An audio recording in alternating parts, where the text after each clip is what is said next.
নমস্কার বন্ধুরা, কেমন আছো? আশা করছি ভালো আছো আর আমিও খুব ভালো আছি। সকাল সকাল ঘুম থেকে উঠেই দেখি খুব সুন্দর রোদ উঠে গেছে।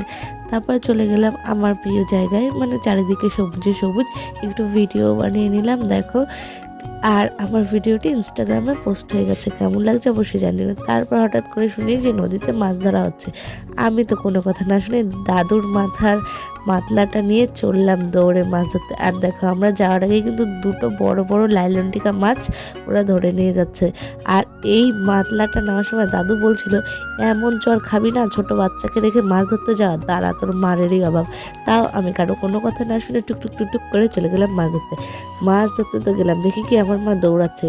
কেন দৌড়াচ্ছে সেটাই আমি বুঝতে পারলাম না। তারপরে সামনে গিয়ে দেখি ওখানে একটা উপরে অল্প জলে একটা বড় মাছ ধরে রেখে দিয়েছে, ওখানে লাফালাফি করছে। ওই জন্য আমার মা দৌড়াচ্ছিল, মানে ভাবছিল যে মাছটা যদি আবার জলে চলে যায়। কিন্তু গিয়ে দেখি না, এখানে এই মাছটা এমনিই রাখা আছে। এই মাছটির নাম হচ্ছে লাইলনটিকা। আর দেখো, এখানে সবাই মাছ ধরছে। এখানে কিন্তু অনেক মাছ ছিল আমরা যখন গিয়েছিলাম। তারপরে আমরা যেতে যেতে অনেক লোক চলে আসছিলো, তারপরে আর মাছই ধরতে পারিনি। আর দেখো, আমি কিন্তু খুশিতে পুরো লাফালাফি করতেছি। তারপরে তো দেখো, আমি এখানে নেমে পড়ছি মাছ ধরার জন্য। মাছ ধরতে ধরতে গাইস, আমার যে কি অবস্থা হয়েছিল! একটা জিওল মাছের কাঁটা খেয়ে মনে হচ্ছিল কি মাথায় আকাশ ভেঙে পড়তেছে। মানে এমন কাঁটা খাইছি, কাঁটা খেয়ে তো একবার মানে কি আর বলবো, উপরে উঠে চলে আসছি কাঁটা টাটা খাই। ভাবছিলাম আর মাছই ধরবো না। পা তো এখনও ব্যথা করতেছে, এখন আমি ভয়েস দিচ্ছি ভিডিওতে, তাও আমার পায়ে ব্যথায় মানে আমি কিছু করতে পারতেছি না। দেখো, এবারে কিন্তু কাটা খেয়ে আমি উপরে যে উঠে চলে আসছি, যে দেখো পায়ে দিয়ে রক্ত বেরোচ্ছে। কে কে দেখতে পারলে আমার পায়ের রক্ত অবশ্যই কমেন্টে জানিও। এত ব্যথা লাগতেছিল, ভাবছিলাম কি আর নামবই না, কিন্তু আমি তো নির্লজ্জ ঘাটতেরা।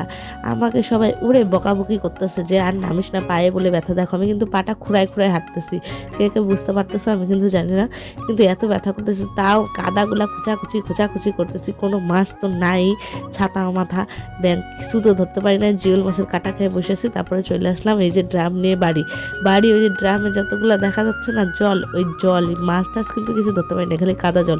তারপরে পরে দেখলাম মা এই যে দেশি কই ধরে নিয়ে আসছিল আর কয়টা জিওল। এত সুন্দর মাছগুলো দেখে আমার মনটা ভরে গেছিলো। ভাবতেছিলাম আমি তো কিছু ধরতে পারি না, তাও তো আমার মা কয়টা ধরে নিয়ে আসছে। যাই হোক, আমার ভিডিওটি কেমন লাগলো অবশ্যই কমেন্টে জানিও। বাই বন্ধুরা।